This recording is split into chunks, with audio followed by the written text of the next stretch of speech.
السلام عليكم ورحمة الله وبركاته كلنتي وعن وناكسن daawadayaasha inagu tixan janalka fartiina kulan wacan oo wanaagsan mar kale soo dhawaada caawa maxaan idin wadaa mowduuc runtii aad muhiim u ah oo aan u arkay in wax badan uu kusoo kordhinayo ama uu faa'iido badan u leeyahay waalidiin badan oo Soomaaliyeed run ahaantiina ka waalid ahaan marka waalidiin Soomaaliyeed ama waalidka ayuu nooc doon ha ahaada laga hadlayo waalidku waxaa saaran mas'uuliyad waxaa saaran culays aad u weyn waxaa looga baahan yahay culayskaas saaran iyo miisaaniyadaas sidoo u qaadi lahaa asagoo wax walba oo caqabado ka hor imaadane u dul qaadanayo oo muujinayo adeeg si uu uga gudbo marxaladaas caawa maxaan doonayaa inaan ka hadlo baarinimada waalidka in badan waxaa maqalnaa in dadkuba ay ku duceystaan in awlaad baariya ilaahay siiyo ilmaha la yiraahdo hebel waa baari ama heblaayo waa baariyad waalidka u roon waalidka anfacda waalidka daryeesha run ahaantii waa wax loo baahan yahay caruurta inay baari noqdaan waalidkood ay u naxariistaan mar walba waalidka ay soo dhaweystaan oo ay gargaaraan haddaba sida adiga aad uga baahan tahay caruurtaada inay kugu naxariistaan ay ku gargaaraan waalidka laf ahaantiisa waxaa looga baahan yahay in uu ahaa asagana intaas in ka badan ba la helo mowduuceena caawa ee aan doonay in aan halkan uga hadlo waxay tahay ma tahay waalid baari ah sidee ayaad ku noqon kartaa waalid baari ah iyo tilmaamaha aan soo sheegi doono ma iska dhex arkaysa adiga shakhsi ahaan waxyaabaha aad is leedahay halkan waa aad ka aragtaa ma tahay mid ku dhaqanta ka badan oo ka fiican ma la kulantaa waxyaabaha noocaas aan rabaa caawa inaan halkan uga hadlo run ahaantii marka waalid laga hadlayo waalidiinta inta dhimata Allah u naxariista inta nool waxaan leeyahay cimri dheer Allah siiyo waayo waalidiinta waa dadka kaliya qofka uu dhalay u dulqaata cudurdaar kasta u sameeya caruurtooda markii ay qalad galaan laakiin sida la ogyahayba aqal walba waxaa laga soo dhisaa beeska hoose asalka ugu hooseysa ayaa laga soo dhisaa awlaada inta ay yar yihiin ayaa lasoo tarbiyeeyaa lasoo marsiiyaa marxalado kala duwan ilaa ay ku koro haddii caruurta lagu dadaalo in la koriyo korinshaha ayaa dhinacyo badan qaadanaya korinshaha mid waa mid jir ahaaneed iyo mid maskax ahaaneed maxaa kula gudboon adiga waalid ahaan caruurtaada ma u diyaarisaa cunugaaga inuu ahaado mid maskax ahaan dhisan la jaan qaadi kara bey'adda uu ku nool yahay yaqaana asal ahaantiisa meesha uu ka soo jeedo yoolka uu mustaqbalka iigsanaa run ahaantii waalidiin badan dhexda ayaa u xiran waxay dadaal badan ku muujiyaan in awlaadooda ay noqdaan kuwa ugu fiican dhinaca tarbiyadda kuwa ugu fiican dhinaca waxbarashada dhinaca bulshada dhinac walbaba haddana waxaad arkaysaa mararka qaarkood in wax qaldami karaan wax la lumin karo oo laga boodo sida in caruurta waxyaabo asaas u ahaa in laga soo dhiso in mararka qaarkood waalidiinta ay ku duufaan halkaas oo ay ka boodaan taas ayaan rabaa caawa inaan tooshir ku ifiyo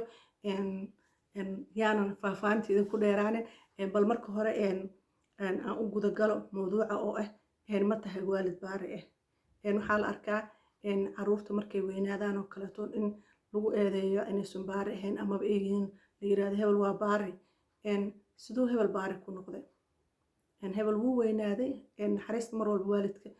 caruurta ilaah ayaa ku abuur qof walba bini aadan naxariista ilaah ayaa ku abuur laakiin marka barbaarinta hoose ee caruurta lasoo barbaarinayo cunuga lagu soo koriyo naxariis fara badan kan lagu soo koriyo in maxay ahayd dadku u ixtiraamo si walba dhinac walba laga soo dhiso badanaa ma dhacdo cunugaasi in wadadii lagu soo koriyo inuu ka leexdo uu wado kale maro amaba dhinac kale u leexdo waxaa soo baxda oo la arkaa in waalidiintii caruurta markii xilliga baaluqa ay gaaraan oo kale dhibaatooyin fara badan ay dhex marto oo ugu badan ay noqoto is afgaran waa amaba isfahmid waa taasoo ku timaada marxaladda heerka cunuga uu markaasi gale uu rabo qaabka uu rabo inuu u jaan qaado iyo waalidiintii oo ayagana weli aaminsan inuuna korin oo weli yar yahay rabo inuu maxay ahayd sida asaga uu doono uu kula dhaqmo run ahaantii haddii aad waalid tahay oo ilaahay fursaddas ku siiyey inaad waalid noqotid waxyaabaha ugu horeeyo ee lagaaga doonayo ee lagaaga baahan yahay waajib kuga ah waa marka hore inaad u naxariisatid awlaadaada aad mar walba u naxariisatid dhinac walba ha ahaato dhinaca aad ku abuurtid kalgacayl aad tusisid in maxaa la dhahaa mar walba qalbigaaga uu asaga u furan yahay ha yaraata ama ha badnaata haddii uu qalad gala xataa aad la timaadid cafis fara badan waxaa la ogyahay marka caruurta ay korayaan oo kale qaladaad fara badan ayaa dhaco ilaa iyo maxay ahayd uu ka weynaado bani aadanka ayaana u samaysan qalad inuu galo waxyaabaha uu nolosha ka baranayaana waxay ka mid tahay qofku inuu qaldamo kufo uu kaco uu istaago ceeb maaha inaad dhacdid inaad kuftid laakiin waxaa ceeba inaad meesha aad ku kuftay aad sii fadhidid oo aad kici weysid amaba aad sugtid qofku kicisa inaad u naxariisatid caruurtaada in aad bartid in uu maxaa la dhahaa guuleysan karo hadduu guuleystane hadduu guul dareystane uu maxay ahayd guuldaradiisa uu wax ka barto uu istaago uu maxay ahayd guuldaradiisaas uu kasii ambaqaado halkiisa oo aanu niyad jebin waxaan badanaa aragnaa tusaale ahaan cunugaagii iskuulka markuu dhiganayo maadooyin badan ayuusan ku fiicnaan karin oo waxaa laga yaabaa maadooyinka qaar inay ku adkaadaan amaba imtixaanka natiijada adiga aad sugaysa cunugi in uusan keenin waad xanaaqaysaa waxaa dhacayso in hadallo kulkulul hadalle ad adag hadalle qalbiga jibinaya in aad tiraahdid taas wax faa'iidaa ma soo kordhinayso oo aan ka ahayn niyad jab in aad ku abuurtid cunugaaga way dhici kartaa adigoo qof weyn ayaad isku dayaysaa wax inaad barartid mararka qaarkood way kaa sibxanaysaa way kugu adkaanaysaa laakiin maxaa u baahan tahay inaad meeshaada kasii bilowdo aad tiraahdo ha niyad jabin maanta way dhacday in cunugaaga aad la fadhiisato aad tiraahdid okay tan way dhacday laakiin maxaa keenay inay tan dhacdo mar walba oo maxay ahayd wax dhacaan fursad waxaad haysataa in adiga cunugaaga aad wada fadhiisatiin oo aad wada hadashiin ogow hadalka marka la wada fadhiisto oo fadhiga gaarka inta la wada fadhiisto la yiraahdo bal aan xalino mas'alad jirta markaas taagan badanaa waxaa kasoo baxa natiijooyin miro dhalo waayo cunuga maskaxdiisana way degan tahay adigana markaas waa degan tahay si dad waaweyn camal u sheekaysatiin oo aad tidhaahdeen saan way dhacday nama anficayso saan inay dhacdo sidee ku dhacday maxaa loogu gudbi karaa maxaa keena ra'yigaaga ku biirisid adigoo markaas canaan aadan la dhacayno canaan ama hadallo kulkul ama xanaaq aadan muujinayn waayo marxaladaha qaarkood xanaaqu ma xaliyo xanaaqa sidiisa markaad xanaaqsan tahay waxaa kaa imaanaya ereyo xunxun ereyo niyadda jebin kara cunugaaga ereyo kalsooni daro ku abuuri karo ilmaha badanaa qaylada laga badiyo guriga lagu karkariyo maxaa la dhahaa nafsiyan ahaan way ka liitaan xaalad nafsi ahaan way ka liitaan caruurta kale ee dhigooda amaba dadka kale ee la nool yihiin waayo cunugan mar walba waxa uu ku nool yahay in mar walba nafsad ahaantiisa dib loo dhigo qalad yar hadduu u sameeyo la yiraahdo weligaaba qaladka waa sameyn jirta weligaaba saana ahaan jirta waxba ma tarta taas oo aan ka ahayn niyad jab amaba isku kalsooni darri inay ka dhalato caruur badan isku kalsoonaan waayaan oo ay ku dhiirani waayaan inay maxaa la dhahaa hore u sii socdaan oo ay ka gudbaan marxalada markaas ay ku sugan yihiin waxaa lagaaga baahan yahay oo kale inaad ahaatid qof u dhagan nugul caruurtaada tusaale ahaan marka uu maxay ahayd rabo cunugaaga inuu wax kuu sheego kale in aad dhinaca maxaa la dhahaa adeeg aadan kala hor imaanin oo aadan soo xirxirin albaab walba oo uu markaas uu wax kugu sheegi lahaa haddii cunugaagu uu diyaar u yahay inuu kula hadlo waa wax fiican mar walba ilmaha lala sheekaysto loo dhaga nugulaado waxay keenaysaa cunugaagu inuu wax walba ay adiga saaxiib kaa dhigto wax walba oo lasoo gudboonaado oo adiga kuu keeno uu kula socodsiiyo ku yiraahdo saan iyo saan ayay xaaladeeda tahay saan iyo saan ayaan la kulmay markaas adigana waxaa kuu furan inaad halkaas talooyinka siisid noqotiin best friend saaxiib maxaa diidaya cunugaaga maxaa ka wanaagsan cunugaaga inaad tihiin saaxiibo wax unbay sii dhisaysaa waxaa sii kordhaya kalsoonida adigana waxaad ogaanaysaa marxalad cunugaaga uu ku sugan yahay waxaa halkaas aad ugu kordhin kartaa waxyaabo badan oo faa'iido u leh marxalada ku adkaadoo kale talo bixin waa siin kartaa malalka qaarkood dhaganuglaanta waalidku inuu caruurtiisa u dhaganuglaado mar walba way iska fiican tahay waana kula talinayaa hooyooyin badan ama aabayaal badan canaanta tirada badan ee zaa'idka qaylada faraha badan ee mar walba joogtada ah waxyaabo badan oo waxaa jira niyad jab keeni kara amaba sii fogeyn kara cunugii in uu adiga kuu noqdo mid kuu furfurnaado run ahaantii waa jeclaan lahaa aabayaal badan oo Soomaaliyeed inay iska bedelaan dhaqamada ah in caruurtooda ay u arkaan darbi ay ka cabsadaan oo kale loogu hanjabo caruurta la yiraahdo aabaha hadduu yimaado saana lagu yeelaa oo kale ilmihii aabaha ay u arkaan libaaxii la qilahaa qofka dili lahaa qofka nafka ka qaadi lahaa saaxiibtinimada wada hadalka kalsoonida isku kalfurnaanta waalidiinta iyo caruurtooda run ahaantii natiijo weyn ayay cunugaaga siinaysaa kaliya maahan gurigaaga jawi farxadeed amaba jawi deganeed inuu gurigaaga ka dhasho balse xitaa waxay saameyn ku yeelanaysaa mustaqbalkiisa waxbarasho mustaqbalka nolosha kale uu geli doono bulshada uu la nool yahay in maxaa la dhahaa madaxiisa mar walba kor u qaado uusan hoos u dhigin waayo wuxuu ogyahay inuu maxay ahayd haysto bay'ad ku dhisan isfaham wada dhegeysi wada hadal oo aan gacan ka hadal ahayn canaanta tirada badan wuxuu keenayaa ilmaha inay xanaaqooda u bato waxaa la arkaa caruurta canaanta markii ay ka badato oo qaylada amaba mar walba la garaaco caruurta la garaaco tusaale ahaan in ay keenaan falcelin aad u adag oo aad u halis u ah ilmaha la garaaco ama aadka loo waxaa banaanka iskuulaadka dagaal ay ku galaan dagaal ay ku sameeyaan ama banaanka markuu caruur kaleeto waxaa adkaanayso dulqaadkiisa ayaa aad u yaraanayo ma xamili karo waxyaabo yaryar oo maxay ahayd oo qof kale uu yiraahdo waayo maskaxdiisa dhan waa ful waa way buuxdaa waxaa ka buuxdo in asagu uu yahay doqon in asagu uu yahay nacas in asagu uu maxay ahayd uu wax matare yahay in asagu uu dadka kale ka liito wixii adiga aad soo dhahdo dhan cunuga maskaxdiisa jaamay ka dhigtay way buuxsantay marka ma adkaysan karo in banaanka qof kaleetood oo hadal noocaas ama wax u dhigma uu yiraahdo mar walbana wuxuu cunugaas adeegsanaa gacan falcelintiis waxay noqonaya inuu gacan qofka u qaado shoobarihiisa uu taagnaado adiga cunug ayaad korinaysaa maahan gaangis guriga inay kuma korinaysa marka si aysan taas kugu dhicin u raaxee ilmahaaga ka farxi haddii qalad cunugaaga uu bareero uu sameeyo siyaabo kala duwan oo aad ku ciqaabi kartid ayaa jirto adigoo aadan niyad jibin adigoo aan niyadda ka dilin adigoo aan sharaf dhac aadan ku sameynin adigoo aadan ku xadgudbin waxyaabo maxay ahayd fudud oo asagana markaas jecel yahay adigana maxay ahayd kuu noqonayo in maxaa la dhahaa hubkii aad u adeegsan lahayd ayaad sameyn kartaa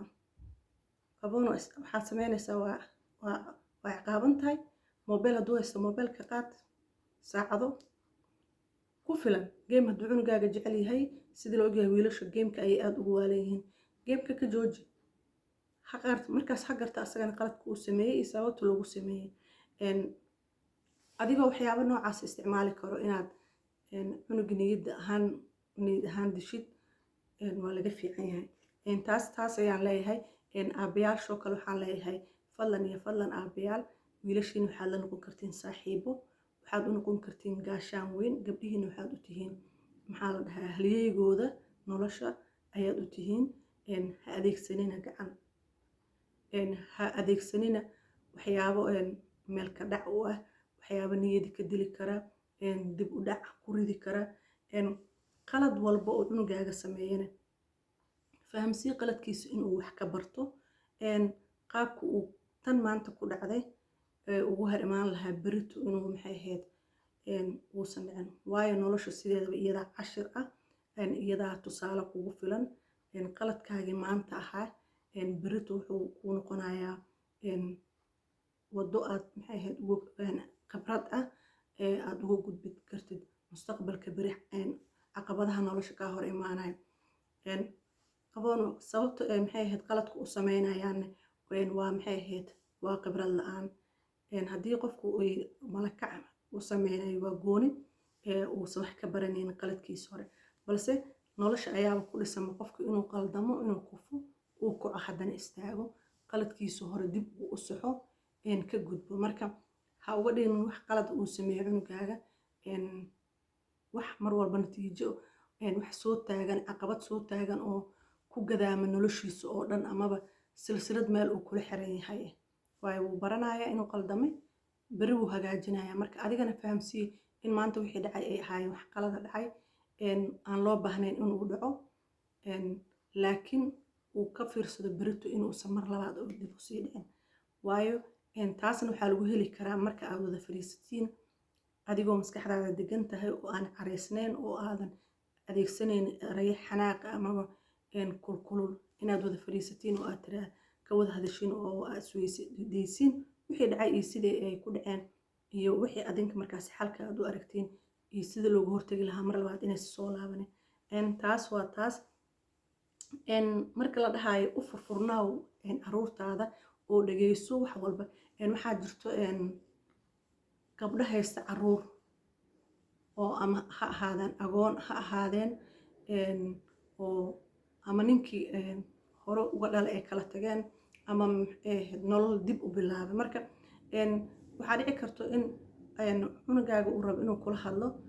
wax asaga haysto markaas inuu kuu sheego, laakiin haddii cunugu uu ogyahay in aadan dhageysanayn ama wax walba uu kuu sheego aad beeninayso, aad dhehaysid waxaan beentaa ma dhici karaan, aad dhehaysid waxaa imaanayso berito cunugaaga inuu qataro la kulmo, qataro jinsi uu la kulmo, qataro nafsadiisa uu la kulmo, uu ku dhaco cunugaaga niyad jab uu ka qaado taas. ama ilmo waxaa jiraan isdilaan, ilaahay manoo kasi taasoo kaleetooda sida ugu hor imaan lahayd waxay tahay in aad aamintid cunugaaga wuxuu kuu sheego, marka hore aad dhageysatid waxa uu kuu sheego, marka aad dhageysatid kadibna aad aamintid. intaad qof kale oo bannaanka jira aamini lahayd wax kaaga muhiimsan cunugaaga inaad aaminsanaatid. waayo waxaa tahay qofka uu kusoo ordaayay uu maxay ahayd mar walba markay wax ku dhacaan u sheegan lahaa cabashadiisa usoo gudbin lahaa. marka gabdhaha noocaas aan ka hadlayo way badan yihiin run ahaantii, ma raba inaan sii guda galo, balse ayagana way ogyihiin inaysan caruurtooda dhageysanin, caruurtina ay qataro nololeed ay ku jiraan oo dhibaatooyin badan ay la kulmaan, ay dhacdo inay guriga ka cararaan, gabdhaha uga badnaadaan, la arko in gabar iyo hooyadeed laba magaalo kala degaan oo aysan maxaa la dhahaa xiriirkiiba saas ku jiraan. fadlan dhageyso mar walba wiilkaaga ama gabadhaada, waayo inaad is dhageysatiin adiga kaliya ma ahan inuu ku dhageysto, uu amarkaaga mar walba qaato, uu adiga kuu furfurnaado, uu adiga ku adeeco. adiga laf ahaantaaga bini aadan ayaa tahay, waalidaa tahay, qalad waa samayn kartaa. marka waxba kuma dhisno inaad dhageysatid cunugaaga oo aad ka koobisid waxa uu qabo, dareenka uu qabo, haddii cabsi uu qabo, haddii uu faraxsan yahay, haddii uu maxay ahayd caqabad haystaan. intaasoo dhan waxaad ku xalin kartaa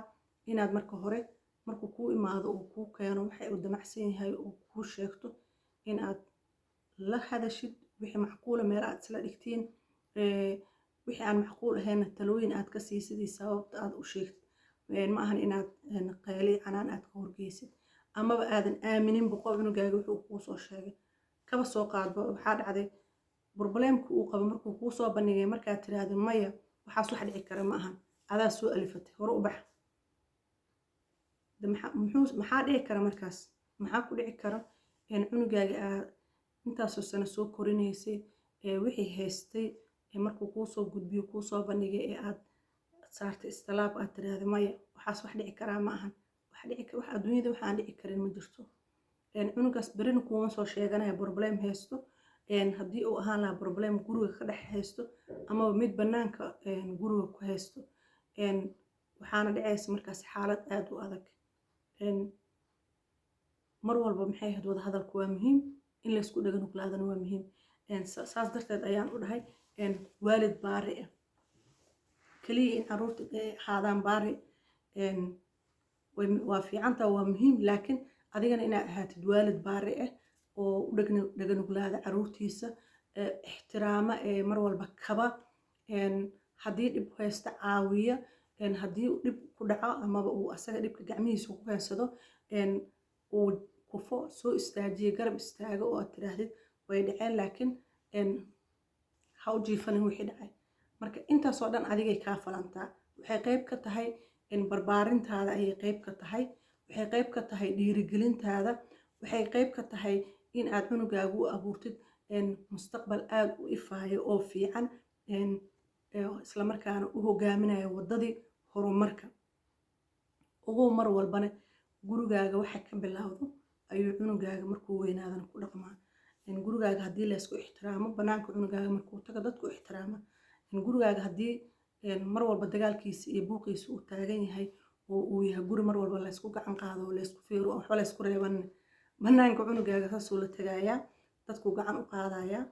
dulqaadkiisa yaraanaya xanaaqiisa wuu badnaanaya intaasoo dhan waxaad uga hortegi kartaa in marka hore aad adiga iska dhistid aasaaska hoose oo aad ka fikirtid shaqadaada barbaarinta inay tahay in aad dhistid cunug ka dhisan caqli ahaan cunug ka dhisan jir ahaan cunug ka dhisan meel walbo ilaahay ayaa qofka bini aadanka dhamaystir ka dhigi karo laakiin adiga waajibka ku saaran waxay tahay inaad mar walbo aad hoggaan u noqotid mustaqbal ifaaye cunugaaga shumici ifaaye ee uu noloshiisa ku jaan qaadi lahaa inaad adiga u noqotid barnaamijka intaas ayaan kusoo koobaya magacayga waa Firdawsi Maxamed Cabdulle fadlan haddii aad ku cusub tahay channelkeena subscribe noo saar siina share garee si uu hooyooyin fara badan fariintan ay u gaartay iyo aabayaal markaan hooyooyin badanaa dhahay hooyadu waxay mar walba aabaha mar walba ay ka dhowdahay weynay uga nugushahay caruurta oo mar walba iyada ayaa garab taagan inta hooyadood nooshahayn waxaan leeyahay ka faa'iidaysta hooyadiin fursad ayaad haysatiin waddada jannada aad ku geli lahaydeen inta hooyadood dhimatayna waxaan leeyahay allaha u naxariisto maxay ahayd qof walba waqtigiisa ayuu gaaraya fadlan iyo fadlan fariinta sii faafi si hooyooyin ama aabayaal fara badan u gaara ama qof kastoo barbaariya waxaa laga yaabaa inay barbaariyaha ay tahay hooyada iyo aabaha inay dhinteen oo walaasha ama walaalka uu yahay qofka ku korinaya marka asagana waxaa saaran isla mas-uuliyadda hooyada iyo aabaha saaran ayaa isagana saaran waayo qofka markaasayta gacanta kugu haya ayaa mar walba mas-uulka ah barnaamijkan mid lamid inta aan ku kulmayno waxaan idinkaga tegayaa sidaas iyo nabadgeliyo balanteenu waa waalid baari ah u hoggaansama dhageysana caruurtiisa